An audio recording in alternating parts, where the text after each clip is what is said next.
I do own Bitcoin, and Tesla owns Bitcoin, SpaceX owns Bitcoin. Et salut tous amis, c'est Crypto Partage, c'est un plaisir de vous retrouver pour cette vidéo d'analyse du 22 juillet 2021. On se retrouve avec une map entièrement dans le vert aujourd'hui, ça fait plaisir. Et un Bitcoin aux alentours des 32 000 $ qui récupère une zone très importante. Comme vous l'avez vu en intro de vidéo, on va avoir pas mal de news à dire, avec notamment Elon Musk et Jack Dorsey, le patron de Twitter, qui ont parlé hier sur le Bitcoin et qui ont dit des choses plutôt intéressantes et sympathiques. Du côté de la dominance du Bitcoin, on est toujours situé aux alentours des 48%. Du côté d'Ethereum, on revient non loin des 2000 $. Et du côté des alts, on suit la cadence avec un BNB aussi pas loin de retourner à 300 $. Juste avant le début de la vidéo, n'oubliez pas de mettre un petit pouce bleu si vous appréciez mon contenu et un petit commentaire. Et pour tous les nouveaux, n'hésitez pas à vous abonner. Regardez, on est quasiment 15 000, plus que 100 petits abonnés. Rejoignez-nous aussi sur le Twitter, Instagram et sur le Discord. Allez, on va rentrer tout de suite dans le vif du sujet avec cette conférence qui a eu lieu hier entre Elon Musk, Cathie Wood et Jack Dorsey, donc sur le Bitcoin et les crypto-monnaies. Alors, je vais essayer de résumer les grosses annonces qu'a fait Elon Musk. Vous me pardonnez si j'en oublie. Mais en gros, bon, les plus importantes, c'est tout ce qui concerne la détention de crypto-monnaies de Elon Musk. Donc, il a dit que Elon Musk lui-même détenait du Bitcoin, mais aussi de l'Ethereum et du Dogecoin. Il a aussi dit que SpaceX et Tesla en détenaient, donc ça aussi c'est nouveau, enfin sauf pour Tesla, mais ça c'est la plus grosse annonce qui a été faite hier. On a aussi donc des questions qui ont été posées sur des accusations de pump and dump. Voilà, vous n'êtes pas sans savoir que lorsque Elon Musk a notamment parlé du Bitcoin à 65 000 $, il a dit voilà que c'était très polluant et du coup ça avait fait chuter le cours du Bitcoin. En tout cas, beaucoup de personnes avaient dit que c'était à cause de ça que le Bitcoin avait chuté. Et voilà ce qu'il répond. Donc il dit il comprend que ça lui arrive de faire pump le Bitcoin, mais par contre il ne fait pas de dump. Il dit qu'il ne vend pas en gros ses bitcoins. Donc apparemment ses tweets, quand il a tweeté que le bitcoin n'était pas écologique, c'était pas pour acheter plus bas. Alors ça voilà, est-ce qu'on va le croire ou non? Chacun se fera son propre avis. Mais en tout cas, lui, il dit que non. D'ailleurs, sur l'aspect écologique, Elon Musk a aussi fait un point. Donc, il a reconnu que le Bitcoin devenait de plus en plus écologique que le minage du Bitcoin, avec notamment l'exode des mineurs chinois dans d'autres pays. Donc ça, c'est très bon signe. Et il a aussi déclaré que Tesla commençait à envisager de reprendre les paiements, enfin d'accepter les paiements en Bitcoin. Donc ça, c'est évidemment aussi une très bonne nouvelle. Il a aussi déclaré ça c'est un peu plus fun, que voilà, il souhaitait mettre un nœud Bitcoin dans les terminaux Starlink de SpaceX. Donc ça c'est clairement un petit peu gadget, c'est surtout pour la symbolique. Mais en tout cas, une chose est sûre, je préfère 100 fois ce genre de news que plutôt ce qu'il avait fait quand il disait que le Bitcoin n'était pas du tout écologique. Ça, clairement, ça a un impact parce que Elon Musk, voilà, c'est une figure emblématique, c'est l'une des personnes les plus riches sur Terre. Donc, on ne peut pas nier l'impact qu'il a sur le cours du Bitcoin et sur l'adoption du Bitcoin finalement. Donc il vaut mieux l'avoir dans notre camp, même si des personnes voilà, n'aiment pas le fait que une seule personne puisse influencer le Bitcoin. On ne peut pas en fait lutter contre ça, c'est comme ça. Même si on veut que ça soit totalement décentralisé, il faut quand même passer par, je pense, avoir des leaders un petit peu.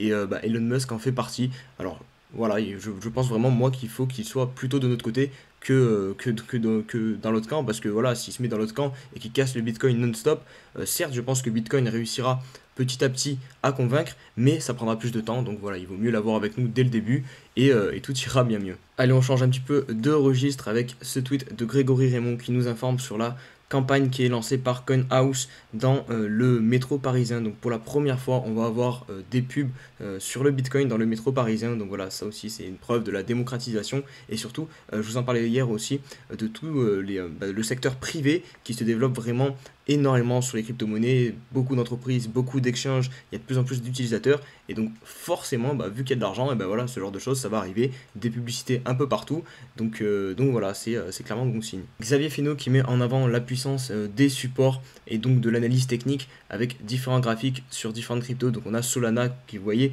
ce support à 21 $ qui a réagi déjà 4 fois à chaque fois. On a aussi Ethereum, pareil avec les 1700 $. Regardez, ici on refait une réaction sur ce support. Pareil pour Cardano, avec le seuil des 1 $. Et pareil avec le Bitcoin Cash. Et on pourrait faire pareil avec le Bitcoin aux alentours des 30 000 $. Et encore une fois, ça voilà, je vois beaucoup de personnes à chaque fois qu'on passe très légèrement en dessous de ce support, ou qu'on vient toucher le support, qui paniquent, qui parlent de, voilà, des 20K, qui pensent qu'on va casser, mais tant qu'on ne casse pas, tant que les clôtures ne sont pas faites en dessous, et ben c'est juste des pièges et malheureusement bah, pour les personnes qui vendent ici c'est vraiment le pire moment pour vendre. Il faut vraiment faire l'inverse de la majorité et donc acheter sur les supports, ce que je vous dis très souvent.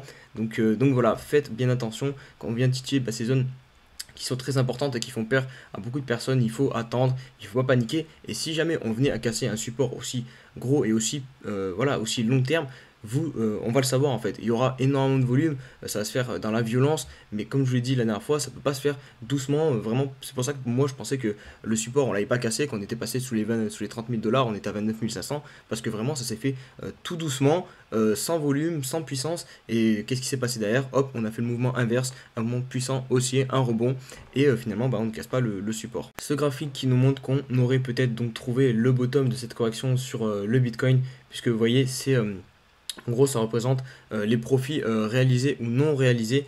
Et là, vous voyez on arrive dans la zone de douleur maximum où beaucoup de personnes ont acheté leur Bitcoin à un prix beaucoup plus élevé. Et là, voilà, elles sont beaucoup en déficit. Donc, comme vous avez ici les traits en pointillé, à chaque fois qu'on est venu dans cette zone-ci, on avait un bottom sur le cours du Bitcoin. Donc là, voilà, est-ce que l'histoire va se répéter? Encore une fois, c'est toujours la même chanson, rien n'est sûr. Mais moi, je trouve qu'il y a quand même énormément de graphiques comme ça. Bon, j'ai ça aussi avec le stock to flow. Enfin, vraiment beaucoup de graphiques qui nous montrent qu'on aurait peut-être touché le bottom sur le Bitcoin. Allez, on va conclure avec ce petit sondage que je vous ai partagé hier sur Twitter pour reprendre un petit peu la température, voir ce que pensent les gens. Donc je vous ai demandé comment vous voyez la suite du prix pour le Bitcoin. Donc à 37%, vous voyez un retour à 35K. 21% de personnes voient un retour sous 30K. Et ça, c'est très intéressant parce que j'avais fait aussi un sondage il y a de ça quelques jours que je vous avez aussi partagé en vidéo. Et on avait eu plus de 50% des personnes qui voyaient le Bitcoin casser les 30K. Au final, là, ça s'inverse. Donc voilà, comme quoi le sentiment de marché, bah, ça peut changer très rapidement. Et on est quand même 41% de personnes à voir la reprise d'un range champ. Donc pour moi, c'est 35K. 30K et peut-être même plus haut si on venait à récupérer les 35K. Je suis pas sûr. Voilà, on aurait un petit piège boule, je pense. On irait chercher les 40K, mais je pense pas qu'on les casserait directement. Je pense que vraiment, on aura la sortie au-dessus de 40 ou en dessous de 30K à la fin de l'été quand les institutionnels reprendront avec la rentrée. Allez, on se retrouve sur l'analyse technique du Bitcoin. On va débuter par le 4 heures et cette zone que je vous ai identifiée, puisqu'on est vraiment en train de consolider en dessous, donc des 32 000 et quelques. Regardez, ici, on avait déjà eu quelques bougies. Ici, ben, ça fait plusieurs heures maintenant qu'on est bloqué en dessous. Donc là, il va se passer quelque chose, hein. Soit on va réussir à casser, et donc gros mouvement haussier derrière, qui pourrait nous permettre de revenir chercher la zone des 35 000 dollars. Ou alors, on n'arrive pas à passer, et donc c'est petite dégringolade. Et on revient chercher des liquidités plus bas. Ensuite, voilà, peut-être qu'on réussira à revenir tester le haut de cette résistance. Mais rien n'est sûr. Regardez, au niveau du RSI, pareil, on a une zone au niveau des 64 qui nous bloque. Donc là, on est vraiment sous une grosse zone de résistance. Donc c'est pas le moment d'acheter, hein, clairement.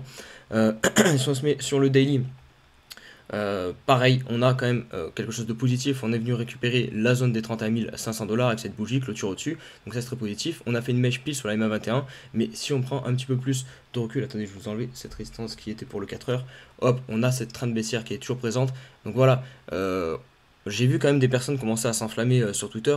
Moi j'en ai un petit peu joué, mais clairement il ne faut pas s'enflammer. Là pour l'instant on a juste tenu notre support, mais on n'a rien fait, on n'a pas de cassure haussière, on reste sous cette trend baissière sur le daily. Donc on peut clairement faire quelque chose comme ça. Là on est revenu chercher le haut, hop, on redescend et finalement on casse par le bas. C'est clairement un scénario qui est encore possible, jouable, et même qui irait dans le sens de la tendance au final. Puisque voilà, on est sur une tendance baissière sur le daily, pardon, je fais n'importe quoi là.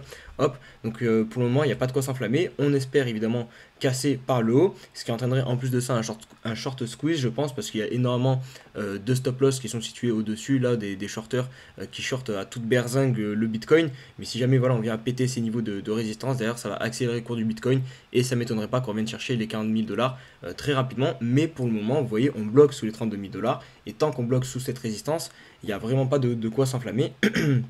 On est toujours en tendance baissière. Au niveau du RSI, pareil, regardez ici, on est sous une grosse zone de résistance. La trend baissière, hop, on bloque dessus. Et même l'ancienne trend haussière, on rebloque dessus. Donc vraiment, il faut rester prudent. On a eu des bonnes news, mais bon voilà, pour le moment on est sous résistance, donc on espère que ça va casser par le haut, mais rien n'est sûr. Et on va conclure la vidéo sur Ethereum et exactement le même constat que sur le Bitcoin. Voilà, on a eu une belle réaction, on est venu chercher le support, on a réagi, donc ça c'est une très bonne chose. Et si vous voulez rentrer notamment et payer Ethereum, bah, c'était à ce moment-là, dans le moment où tout le monde avait peur sur le support, c'est ce moment-là où il faut payer, et pas maintenant, parce que là maintenant on arrive à l'inverse, à un moment où ça va se gâter un petit peu plus, où on va devoir péter les résistances, et bon, pour le moment, bah, c'est pas sûr, parce qu'on est quand même aussi en tendance baissière sur Ethereum, enfin quoique là on peut vous dire que c'est une tendance neutre. Si on vient rechercher le point haut, attendez, hop, je vais vous dessiner, comme ça, hop, ça fera un N, un W, donc voilà, une tendance neutre, les points hauts la même taille, les points bas la même taille. D'ailleurs, ce serait une belle figure de retournement, ça, si on venait à la faire. Mais pour l'instant, ce n'est pas le cas. Vous voyez que les moyennes mobiles sont pile sur notre tête. On a aussi cette trend baissière qui est sur notre tête. Donc voilà, et pareil au niveau du RSI, on est plutôt situé dans la borne basse. Donc voilà, il n'y a pas non plus de gros signes haussiers. On a juste fait une belle journée haussière. Maintenant, il faut prolonger le mouvement. Sinon, bah, on viendra retester une fois de plus ce support. Et là, ça pourrait quand même commencer à faire beaucoup. Puisque quand même, plus on teste un support, et pareil, plus on tape contre une résistance, plus elle a de chances de se fragiliser, enfin plus elle se fragilise avec le temps. Donc voilà, il va falloir à un moment donné réussir à casser par le haut cette trend, relancer au moins un petit mouvement dans toute cette partie-là, revenir chercher le haut, comme ça nous permettra de prendre de l'air en gros, et de pouvoir attendre la fin de l'été plus sereinement, même si voilà, on ne vient pas casser directement soit le range là qui est un peu comme le Bitcoin au final, récupérer soit passer par au-dessus des 3000, ou soit casser en dessous des 1750 $, qui entraînerait un nouveau gros mouvement, que ce soit à la baisse du coup ou à la hausse. Voilà les amis pour cette vidéo, j'espère qu'elle vous a plu. Si c'est le cas, n'hésitez pas à mettre un petit pouce bleu, à vous abonner, à me rejoindre sur mes différents réseaux sociaux. On se dit à demain pour une nouvelle vidéo. Allez, ciao ciao.